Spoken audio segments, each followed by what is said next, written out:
All right, it's that time of the month. Monthly stock picks for September 2018. Let's get it, guys. What's up? This is Michael EJ here with Economic Stock Picking. Really trying to provide differentiated ideas for investing in the stock market. Because I truly believe if you want to beat the market, you gotta think different than the market. So if you want to keep hearing this differentiated advice, make sure to subscribe to the channel, check out all my other videos, and let's just get started. All right, so like always, we start off with the short-term trades. If you watched my video last week about the weed stocks blowing up because of sentiment, whew, man, it was good. It was great. I mean, they all hit, they all popped, they all did well. A little bit of weakness in the middle of it, but it's expected. Mainly because, I mean, the stock market or any stock pretty much moves in waves. It's high, slow down, high, slow down. And really, it's news that drives the stock market. I mean, I'm realizing that more and more myself. It's not even as much of, yeah, there's a lot of cash there, if there's a lot of volume, there's a lot of money being put into the stock, but it's not just how much money is being put in versus being put out. It's more so the velocity of that. What's the push? So we had all these gap up stocks, which to me speaks to high sentiment that's going to last for a couple of days, maybe even a couple of weeks. And for these weed stocks, they all hit, they all pop, so check that out on the card. I'm going to say stay at least with the big two, Canopy Growth and Aurora, for maybe another week or so, unless you're a very long-term investor. I mean, just another headline about confidence growing in the investor world for these stocks, especially institutional investors. So that's really good. That really speaks to, I mean, there's some good vibes with those stocks right now. So I'm not saying it's gonna be another 10% plus week, but you might get close. We'll see. As long as things don't get choppy in the markets, I think we'll be fine. So let's talk about some other names that venture out of that. First one's actually a name I recommended at the beginning of the year. Check that video out. I mean, it's pretty interesting how they hold up now. But Arista Networks, ticker ANET. And so for those who don't know, I'm more of a demand side, what the sentiment is at, trader, if you would say, in the short term. I really believe that's what drives stocks in the short term. A lot of it's based on news. So with Arista Networks, one big thing that's happening with them is they're joining the S&P 500. I mean, for those who don't know, it's kind of a big deal. The reason it's a big deal is because when you join the larger index, you're immediately exposed to more investors, you get more trading volume, you get more exposure overall. And Arista Networks has been hitting on all cylinders pretty much since like 2016. Now it's kind of been up and down this year. It had a quick rise to like 20% in January, and it's been choppy ever since. But with this increased exposure, all the bulls came in for Arista Networks. Stock kind of, moved up a little bit, and there was a lot of volume there. So I expect that to last for the next couple of days. All right, next up on this, there's actually a number of stocks that gapped up mainly because of earnings. I mean, this is earnings season. If there's any other time to do this type of trading, it is right now during earnings season. So we got a number of stocks.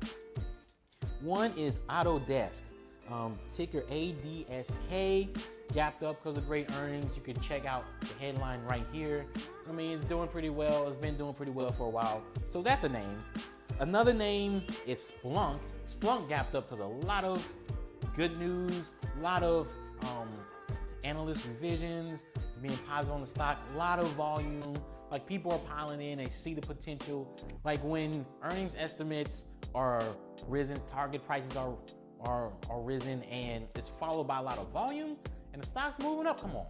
You know what's happening. We all know what's happening. So keep that in mind. Another one is Viva Software, ticker VEEV. This is just another one that's part of the group. So with all these stocks, Viva, another one based on earnings, analyst revisions, of sorts. For all these stocks, keep in mind that expecting maybe 5 to 10%. I will say, one thing I am learning, since I am more of on a smaller account, is much easier to do this trading with a bigger account. I mean, with some of these trades, I'm taking a decent amount of risk in terms of position sizing, which isn't what you're supposed to be doing, but I'm playing more of a higher probability game in my eyes. So I think getting 5-10% even after commission costs, slowly over time will build up as I continue to grow the account. So that's how I'm playing it. If you're a larger account, you're 5, especially if you're a 6-figure account, like this should be not a problem. You should be taking these pennies and just take these singles and doubles and just continue to do well and build off of them. So those are my differentiated short-term picks. Lots of them. That's what I'm mainly focused on at this moment. For the long-term pick, I only got one stock. Because we already know about my stocks. You already know. You already know about the NVIDIAs, the Facebooks. Yeah, got an Amazon, but I'm in love with Amazon. So had to kind of do a little bit deeper digging this time around. But I found a company I thought was pretty interesting, and it's Analog Devices, ticker ADI. Now with Analog Devices, what they end up doing is they create products that quote unquote bridge the gap between the physical and the digital. What they're really doing is they're creating products that you usually couldn't measure these type of things in a typical fashion unless you had a specialized device for it. So when I say that, for example, pressure and sound, these are things that, okay, in engineering, they're used all the time now, but who provides those devices? Analog Devices is one of those who provides that, can make that possible. And this is really needed in a couple of industries more than others. The main ones, anything industrial related, that's one. You got the manufacturers out there, the auto manufacturers, and the telecom space. And then you got sub-industries within there, especially in industrials. For example, you got aerospace in there. Healthcare is starting to play a bigger role. You got all these different things happening. And Analog Device has a direct sales model where they hire their own sales reps. The sales reps build relationships with potential clients. They have over 100,000 clients. I think it's over 125,000 actually. So it's a lot of clients.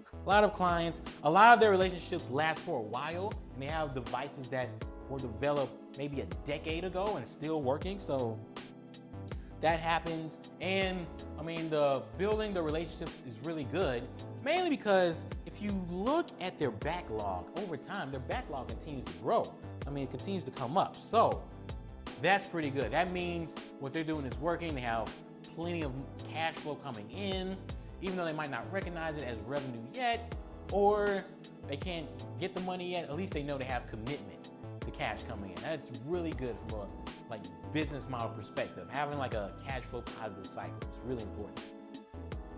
Now I must admit, because for me, in the long term, supply dynamics matter. When you got a lot of competition, I get a little concerned. Analog Devices does have some decent competition. The main 3, NXP, Broadcom, and Texas Instruments. Now what saves them in two ways, really 3, is that 1, they build the relationships with those sales reps. That's why sometimes the direct sales model is actually really good. It usually costs more than just going through a distributor, but you don't get that relationship part. You don't get to build a long-term relationship with somebody, or really showcase what you can bring to the table if you use a distributor. They do have some distributors, but they mainly focus on the sales reps, so that can be really good. That's one. Another thing is just the intellectual property of their products. Now that's across the board for all of them. But for them in particular, especially some of the industries they're aiming for, it's really important. Third, lastly, is they're not just offering 1 or 2 devices. They're offering a slew of devices for each individual industry. So there's a little bit of an ecosystem effect. Not a lot, but a little bit, which is very important, helps you retain clients in these sorts, similar to the relationships. Now, one interesting thing that happened with the company that really possibly unlocks potential and a little bit of uncertainty is they made an acquisition last year to a company that's called Linear Technologies that operate in a similar but different space. Similar but different. And what I mean by that is they sell more complementary products. So this allows for Analog Devices to cross-sell. That's kind of their goal. When they talk about synergies and M&A, this is kind of their goal. They want to cross-sell to Linear Technologies customers. And if they can pull this off, especially in infrastructure and automotive companies. Analog Devices, they have some automotives that they focus on. That's part of their business, but they want to grow it more, especially with the likes of electric vehicles and autonomous vehicles. I mean, this is happening. There's a lot of exciting stuff happening with these auto manufacturers right now. They're trying to get into it. And that was a great reason to buy that company, for that M&A activity. Matter of fact, management has a great track record of M&A activity and a pretty good track record as well of allocating capital to shareholders. I mean, over time, they continue to either buy back stock, which they do based on timing. They continue to increase their dividend, and when they lift up debt, when debt rises to buy a company, they do a pretty good job of paying it down in a short term. Doesn't take that long. So this company is delevering right now. They're at the point where they're satisfied with their debt levels. So free cash flow now is going to be used for buybacks. They just made an announcement to buy back more stock. I'm a fan of buybacks because the stock market usually underreacts to buybacks when used properly. Now, I do feel like the market's kind of sleeping on this company. 25 times earnings is a respectable number. That is a respectable number for a company that's not growing a lot. 6 times sales, that's a respectable number as well. So I think the numbers are respectable and maybe fairly valued as well. I actually think the company's close to fairly valued. But one thing I feel like with this company, I just feel like the market's underappreciating what really good management and really good capital allocators mean to a company. This stock price has just been a steady grower over time, especially over the past couple of years. And I expect that to continue to happen, especially if they keep making the good moves that they're making today. So that's what I have for y'all today. Hey, that's it for this month. Remember, at least for myself, I'm taking more short-term trades right now. I'm gonna have a video coming up with why I'm doing that now, but definitely focus more on the short-term trades and these gap ups. Watch out for these gap ups. Really good way to kind of do more high probability trading. That's more of my style. And keep an eye on analog devices. It might not be the most exciting company, and it might take a little bit of time to understand what they really do, but I'm telling you, this is a really good company that you need to buy. That's all I have for y'all today. My name is Michael EJ, and I'll see you at the next one.